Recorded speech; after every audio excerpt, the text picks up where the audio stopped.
Genesis chapter 29 narrates significant events in the life of Jacob, particularly his arrival in the land of his relatives and his marriages to Leah and Rachel, daughters of Laban. Here's a summary of the chapter. Before we start, we'd like to ask for your support. If you enjoy our video, please hit the like button. This will help us reach more people and create content for you. Now let's get started with today's video. Genesis chapter 29 is a pivotal part of the patriarch Jacob's story, continuing his journey after leaving his home to escape his brother Esau's wrath. This chapter also introduces his complicated relationships with Laban's daughters, Leah and Rachel, and lays the foundation for the 12 tribes of Israel through the birth of his children.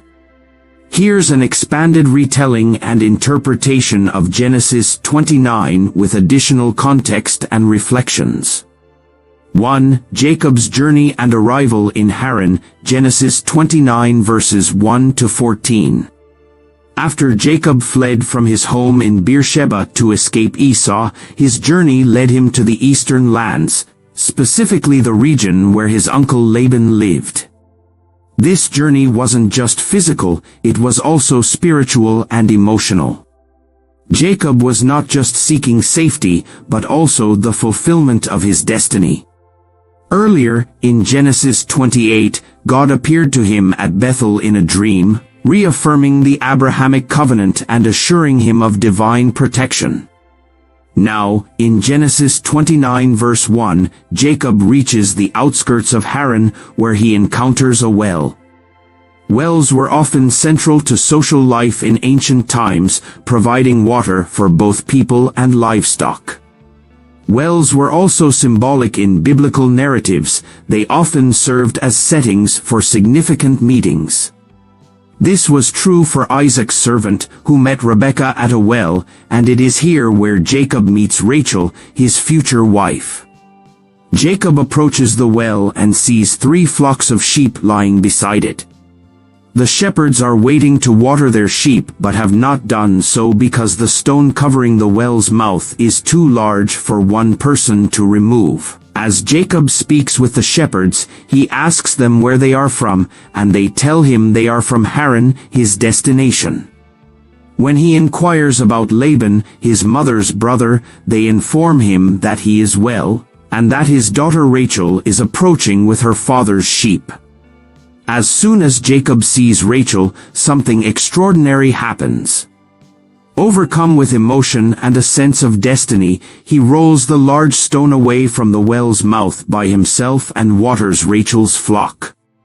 This act of strength and determination indicates not only his physical abilities but also his deep affection for Rachel, even at this first meeting.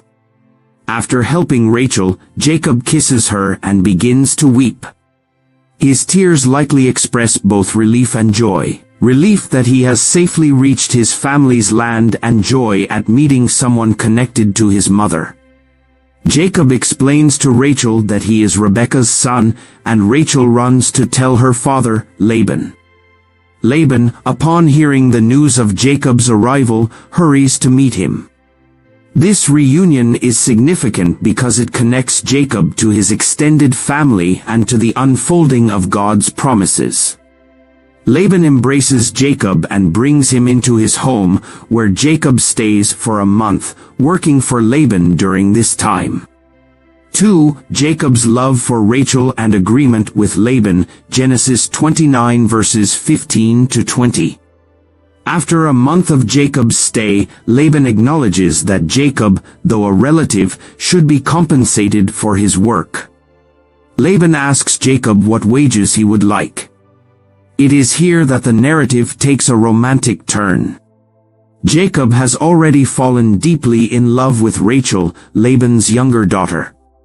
The text notes that Rachel was beautiful in form and appearance, Genesis 29 verse 17, while Leah, her older sister, had weak eyes.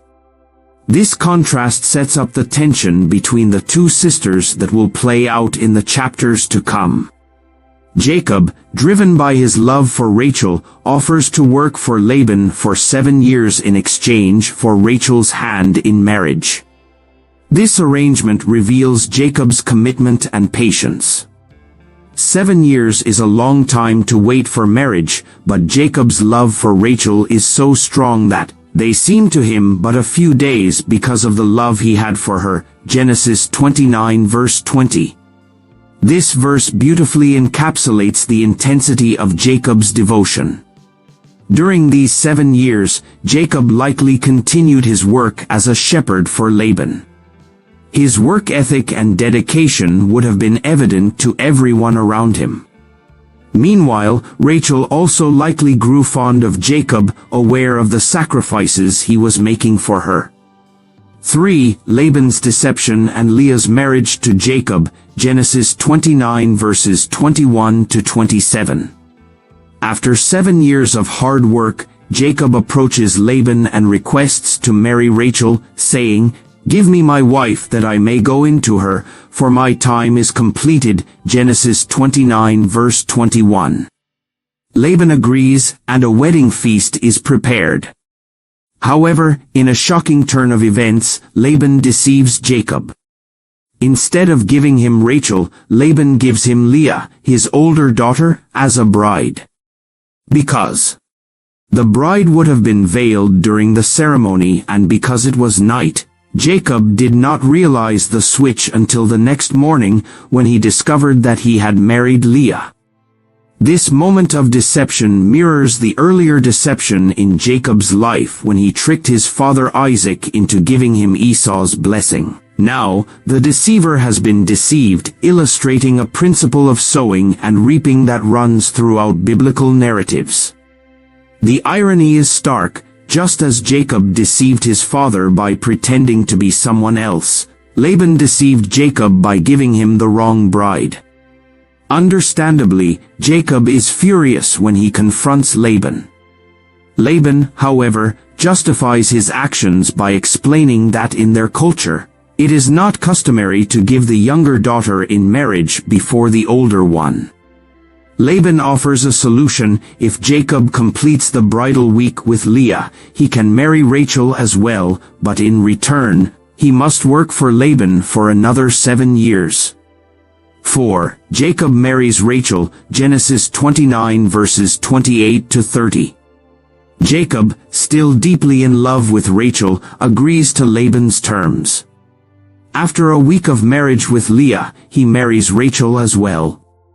However, the text notes that Jacob loved Rachel more than Leah, Genesis 29 verse 30, setting the stage for the rivalry between the two sisters.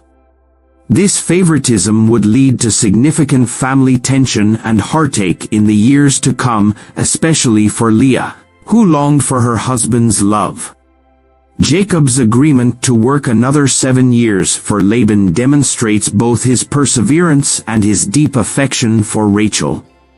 It also shows how Laban manipulates the situation to his advantage, extracting more labor from Jacob, who becomes entangled in Laban's schemes for many more years. 5. The birth of Leah's sons, Genesis 29 verses 31 to 35. Although Jacob loved Rachel more, God saw that Leah was unloved and opened her womb, while Rachel remained barren. This is a poignant moment in the narrative, showing God's compassion for Leah, who is caught in a situation she did not choose.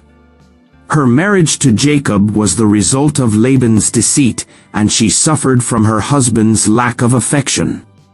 But God intervened on her behalf. Leah gave birth to 4 sons, Reuben, Simeon, Levi, and Judah. Each of their names reflects Leah's feelings and experiences at the time of their birth. Reuben, Leah names her firstborn Reuben, saying, "Because the Lord has looked upon my affliction, for now my husband will love me." Genesis 29 verse 32. The name Reuben means "see," a son, and Leah hoped that bearing a son would earn her Jacob's love. Simeon, Leah's second son, is named Simeon, meaning herd. She said, "Because the Lord has heard that I am hated, he has given me this son also." Genesis 29 verse 33. Leah recognized that God had heard her prayers in her difficult circumstances. Levi, with the birth of her third son, Levi, Leah again expressed hope that Jacob would become attached to her. She said, "Now this time my husband will be attached to me, because I have borne him 3 sons." Genesis 29 verse 34. Levi's name is related to the Hebrew word for attached. Judah. By the time Leah bore her 4th son, she shifted her focus from her husband to God, saying, "This time I will praise the Lord." Genesis 29 verse 35. She named her son Judah, which means praise. These sons would go on to form part of the 12 tribes of Israel, with Judah's lineage eventually leading to King David and, ultimately, to Jesus Christ. The naming of Judah is significant because it reflects Leah's growing faith and reliance on God rather than on her husband's love. Themes and reflections. Genesis 29 explores several profound themes, including love, deception, perseverance, and divine favor. Jacob's love for Rachel is central to the narrative, demonstrating the power of love to inspire great sacrifice. His willingness to work for 14 years to marry Rachel shows the depth of his devotion, but it also reveals the challenges of living in a world where human scheming and manipulation can disrupt personal desires and plans. Laban's deceit serves as a reminder that human interactions are often fraught with complexity and moral ambiguity. Laban's actions, while justified by cultural norms, are clearly manipulative, and Jacob suffers because of them. Yet, through it all, God's providence is at work, blessing Leah and opening her womb in response to her suffering. Leah's story is particularly poignant. Despite being unloved by Jacob, she is honored by God with children. Her journey from seeking her husband's love to praising God for his blessings reflects a deepening spiritual awareness and maturity. In this way, please subscribe my YouTube channel. I hope you like this video. Thank you.